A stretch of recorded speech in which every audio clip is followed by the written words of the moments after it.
You know how some songs just stick in your head like a broken record, looping again and again? But this wasn't just a tune. It wasn't even something I remembered hearing before. I caught myself humming it late one night.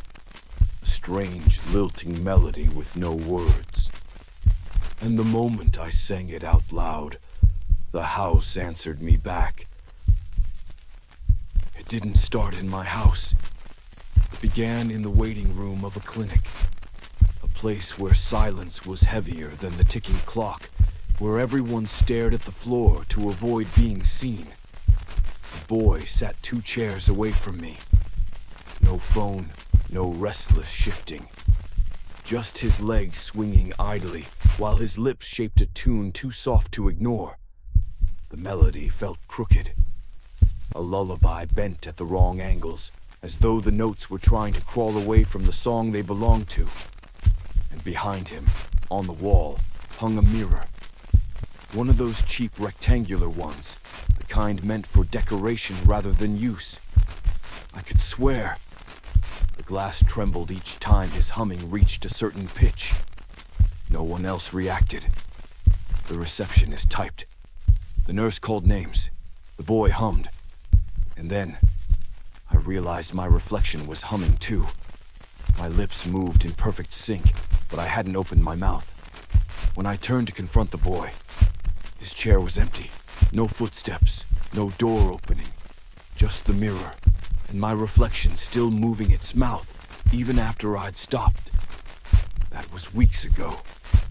But the song never left. Every time I walk past a mirror now, I hear it, faintly, waiting for me to join in. It started small, like the song was following me in whispers. At first, I thought it was memory. A tune stuck in my head, like commercial jingles that refused to die. But it wasn't just in my head. The song slipped into the world around me. The hum of the refrigerator at night, the buzz of the fluorescent light in the bathroom, the low rumble of pipes in the wall, all bending, all weaving into the same crooked lullaby.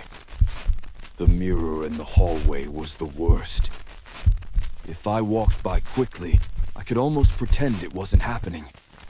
But if I slowed down, if I let my eyes linger, my reflection's mouth began to move, matching the rhythm I heard. Even when I pressed my lips tight shut, even when I held my breath. And last night, I caught it smiling between verses, a smile I wasn't wearing. By the 3rd night, the song wasn't trapped in my apartment anymore. I heard it outside, faint at first. A single note carried on the wind, a rhythm stitched into the crickets' chirps. Then the neighbors. Through the thin walls, I caught fragments of the same melody slipping from televisions, hummed unconsciously between their arguments, whistled off-key as someone walked down the stairwell. No one seemed to notice, or maybe they couldn't. The worst was the radio. I left it unplugged. Still, at midnight, it clicked on by itself, and through the static came the tune, clearer than I had ever heard it. But it wasn't just music this time. Between the notes, a voice, low, stretched thin, sang words I could not fully catch. Except one. My name. And when I turned the dial to silence it, the reflection in the black glass kept on mouthing the words, as though the song didn't need sound anymore. I thought maybe it was just in my head, until I found the tape. Wedged behind a drawer I rarely opened, a thin cassette with no label, just a single word scrawled in faint pencil. Again. My hands shook as I pushed it into the old player. The reel stuttered, then the song began. The same melody I had been hearing everywhere. But this version was older. You could hear the hiss of decades, the muffled voices in the room where it was recorded. Children, maybe. They sang in unison, their voices uneven, as if they weren't learning a tune, but repeating something they had been told, something memorized long before language made sense. And then, beneath the chorus, I recognized it. My own voice, younger, clear, singing along with them. I dropped the player. The cassette kept spinning, and the room filled with the sound of myself, calling back from a time I couldn't remember, but that had never forgotten me. I tried to stop the tape. I pressed eject, rewind, even pulled the cord from the wall. But the song didn't stop.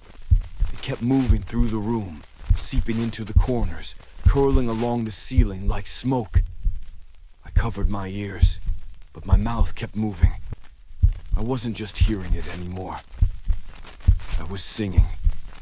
The melody pulled itself out of me, note by note, like my body was only an instrument, like I'd been hollow all along, waiting to be played. I stumbled to the mirror. My reflection's lips moved perfectly in sync, but its eyes, they weren't mine anymore. They shimmered with something patient, something endless, something that had been waiting for me to remember. The glass trembled. The reflection leaned closer, but I hadn't moved. And still, I kept singing. The song quieted, not because I stopped, but because something else picked it up. From the walls, from the pipes, from the air itself. It hummed, low and steady, like the building was breathing the melody back at me. I pressed my lips shut, but I could still feel the words forming at the back of my throat, like a second voice, waiting to take over when I faltered. The mirror didn't show me anymore. It showed a figure, still, expressionless, its mouth closed. But in the reflection, the song was louder than ever. I don't know if I'm still the one singing. I don't know if I ever was. So if you hear it, if the tune slips into your mind tonight, don't hum it, don't whisper it, and whatever you do, don't sing it out loud again.